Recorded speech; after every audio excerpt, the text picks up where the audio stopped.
which stands, one nation, under God, indivisible, with liberty and justice for all.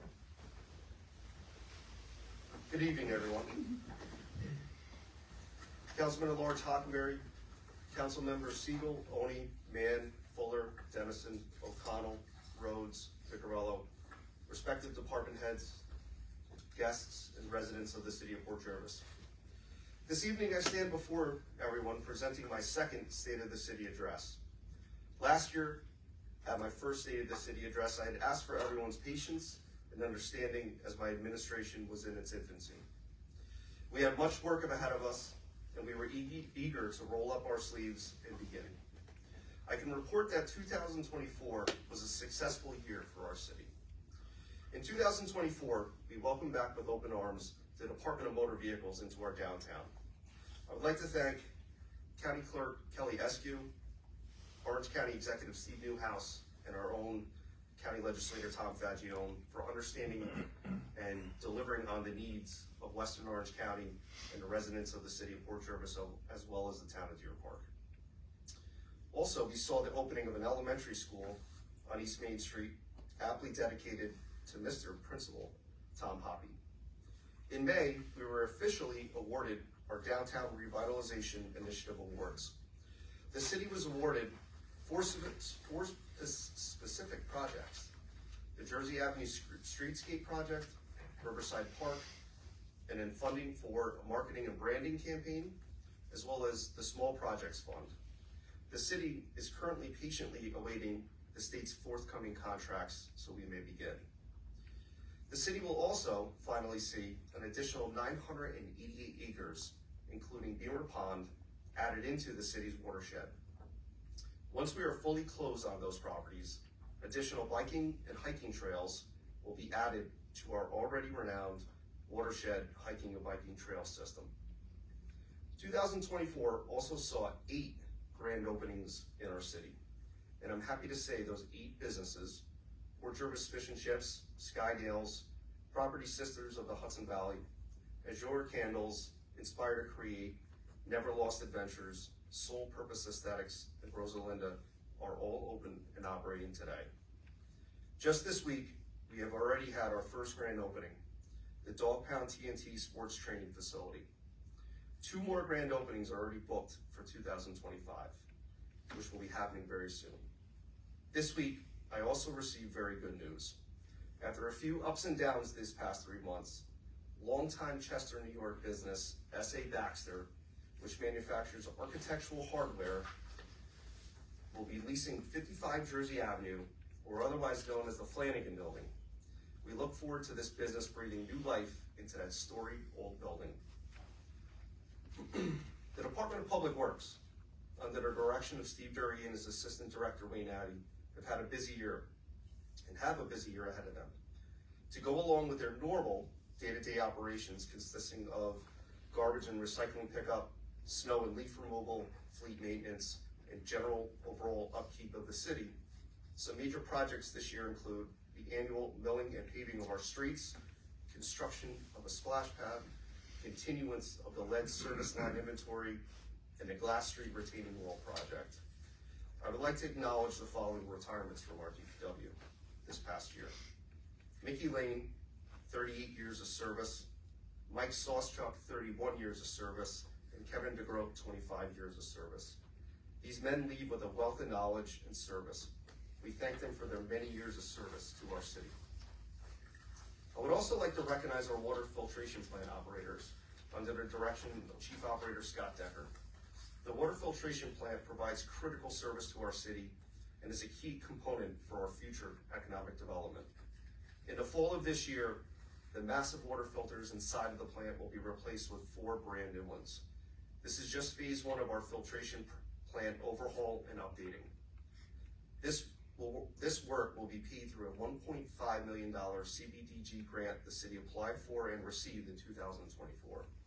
Once the work is completed, we will apply for another round of CBDG grant funding for the replacement of the reservoir filtration plant intake system. Separately, we are also targeting funding to increase our water tank storage capacity on site to 2 million gallons.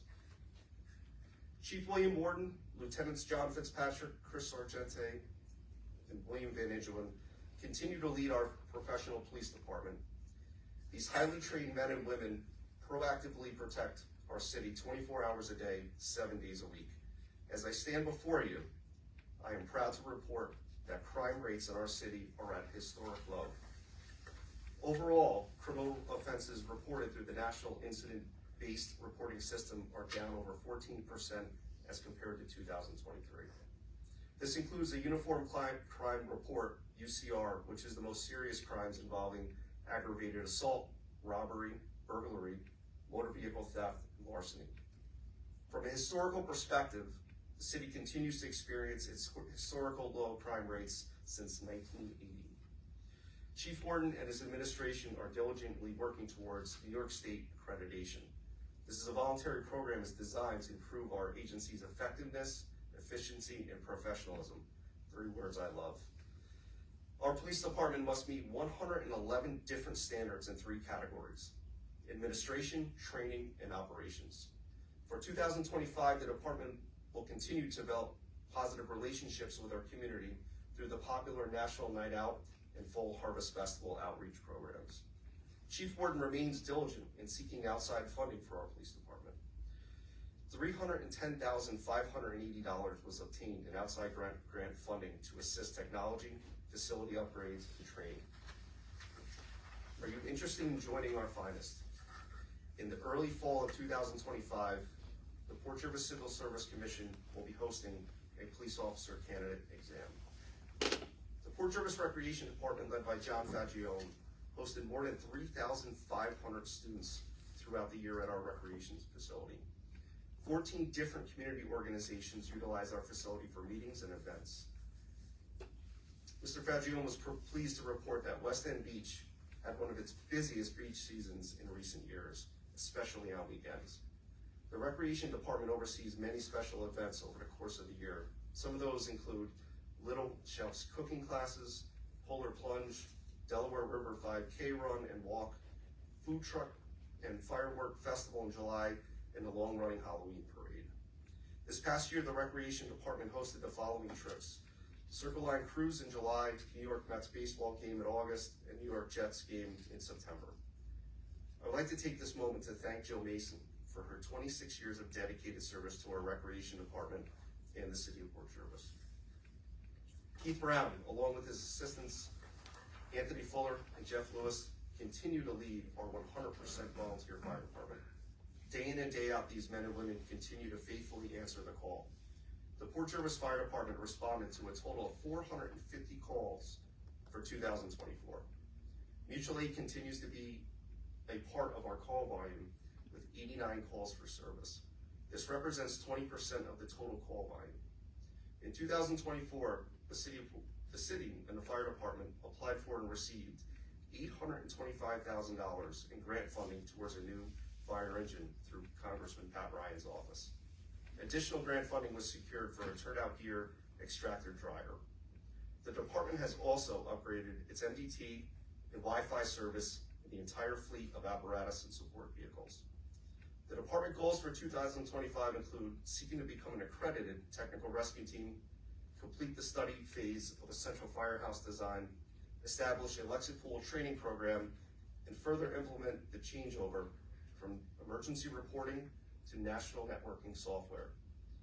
The fire department will also prepare for a possible ISO inspection, as well as improve exposure from carcinogens for our firefighters through programs and new equipment. I'd like to take this opportunity to acknowledge that the Port Jervis Fire Department for years 2023 and 2024 has had the Orange County Firefighter of the Year come from within our ranks. 2023 saw Assistant Chief Fuller and Captain Shane Fuller recognized for a Jersey Avenue structure fire, while 2024 saw firefighter Zach Morris and Mike Kowinski recognized for a Kingston Avenue fire. Again, this is a testament of the selfless service being provided to our residents. The Port Jervis Fire Department is always looking for more volunteers.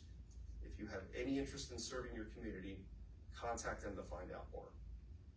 Our city clerk's office, led by our new city clerk treasurer, Stacy Hosking, along with her deputy, Bobby Jo Muller, and dedicated staff, have the unappreciated job of collecting taxes, water and sewer bills, fees, fines, and documenting vital records. Under Clerk Treasurer Hoskins' direction, the office seeks ways to save money, upgrade, and update services to assist the public and make all of our lives easier. Since last year, we have already seen a net positive in our cash flow and city finances. This is one of the few reasons we were able to stay under the New York State tax cap for 2025. The building department, led by Building Inspector Rivera and Assistant Building Inspector Lori Powery, work towards helping prospective home and business owners by providing safe and reliable information to help assist and educate them towards achieving their goals. 2024 saw a total of 296 permits issued. Of those permits, there were 268 building permits, 10 demolition permits, 8 pool permits, and 10 sign permits. The department also issued 189 certificates of compliance occupancy. The department remains in the center of our future economic development, assisting the city to move forward. In April of 2024, the city hired a new fire inspector, Craig Becker. The results have already paid off with nuisance alarms dropping for our fire department. This is a result of proactive fire inspection program as well as plan review. Fire Inspector Becker, along with the Code Committee and City Council, recently enacted a local law eliminating fire inspection fees and occupancy permit fees. I firmly support this local law and believe it's necessary for our small businesses to continue to grow. The Bureau of Fire Prevention and the Building Department have been teaming up on new projects to increase safety and continuity. The Bureau of Fire Prevention's goal for 2025 is safety through education and an effective and organized inspection program. Our city assessor, Teresa Stradling, and our assessor clerk, Heather Marino, continue to work closely with our building department in monitoring and inspecting inventory change. This includes property transfers, building permits, suspected changes, individual requests. This is to ensure our taxes are distributed fairly. The assessor's office oversees approximately 1,700 exemptions in our city. These exemptions must be also monitored. The office also pays close attention to senior citizens, making sure they are afforded the best programs available to them. As the city begins to grow commercially, the assessor's office offers a courtesy the business exemption RPTL 485B as an incentive to business property owners to revamp and beautify their establishments. Those exemptions must be submitted before March 1st. The Community Development Agency, which is contracted by the city and led by CDA Director Valerie Majinski, works tirelessly seeking and writing grants for the city. Ms. Majinski also works closely with potential investors, developers, and small business owners, helping them to find low-interest loans and grants to kickstart projects within our city limits. The CDA was instrumental in the city securing $825,000 for a previously mentioned fire apparatus, $1.7 million under the New York State Empire State Development Corporation Restore New York grant, $1.5 million CBDG grant for a water filtration plant, and $1 million USDA Forest Service Urban and Community grant. In December, the CDA assisted the fire department to submit FEMA Assistance to Firefighters Grant application for $541,599 to supply the city fire department with 55 new self-contained breathing apparatus. The CDA also contributed to the city's timely hazard mitigation plan submittal to Orange County. The CDA and the mayor's office are happy to announce this week the city is contracted with Drapkin Strategies for 2025. Jonathan Drapkin brings a wealth of experience and knowledge to our government, which in return will assist us in strategy development as well as community fairs, amongst other items. So what's to come for 2025? This year I'm going to ask the Code Committee to consider rewriting the overnight parking law and bring it into current times. I believe it's time to change the law and transition into a weather snow alert style. This will allow on-street parking year-round except when deemed necessary because of incoming weather or other circumstances. In the month of April, Church Street Park will undergo the beginning of a big renovation. The first phase of this renovation will be the creation of the city's first splash pad. This much needed addition will be located in the middle section of the park facility. The newly reconfigured section will also see the construction of a new pavilion. With groundbreaking in the springtime, I fully expect the splash pad to be open by July 1st. I will have the drawings posted on Facebook shortly. At the conclusion of the summer recreation season, we will begin the renovation and resurfacing of the basketball courts, as well as the addition of pickleball courts on the lower level. I also want to mention that we will be nonstop in our chase for grant funding for a new recreation community center. The new construction must have a dual purpose of finally upgrading our recreation facilities, as well as serving our seniors who desperately need a place to call their own. Keeping with the outdoor recreation opportunity, working with the Orange County Runners Club and Recreation Director Fagione, I would like to proudly announce that in October of this year, the City of Port Jervis will host the Big Ten Orange. This 10-mile race, which is inspired by the former Orange Classic, will attract runners from various backgrounds and be a welcoming challenge for beginner and veteran runners alike. Working with the Community Development Director and Colliers Engineering, the city was awarded a $167,000 Federal Railroad Crossing Elimination Grant. We will continue to plan and seek ways to allow pedestrian crossing from the end of Fowler Street to Riverside Park. This project remains a priority to further unlock our downtown business and recreation potential. Last year, with only 30 days into my new administration, I stood in front of everyone proclaiming we would hit the ground running. There were a lot of tough decisions and conversations ahead of us. However, I was confident that within 2 years, the city would see positive changes. With the backing of the council and department heads, we have. Over the next 12 to 18 months, the city will see a positive, long-term transformation that will clearly be seen by everyone. I've always said our city should never be a finished product. We must continue to move forward. Thank you. God bless America.